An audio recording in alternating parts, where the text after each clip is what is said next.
বিএনপির ধানের শীষ ছাড়ার কোন মার্কা আছে?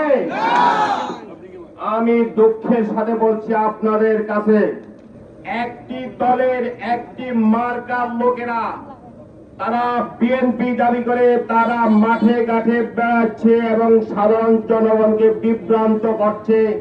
আমরাও বিএনপি, সিংড়িও নাকি বিএনপির মার্কা। এই কথা কি আপনারা মেনে নেবেন?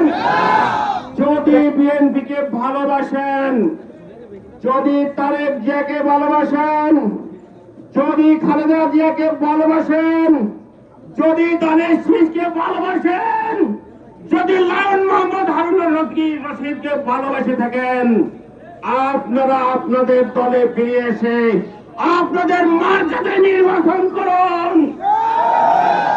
ফরিদগঞ্জ দিচ্ছে ডাক, লায়ন হারুন জিতে যাক।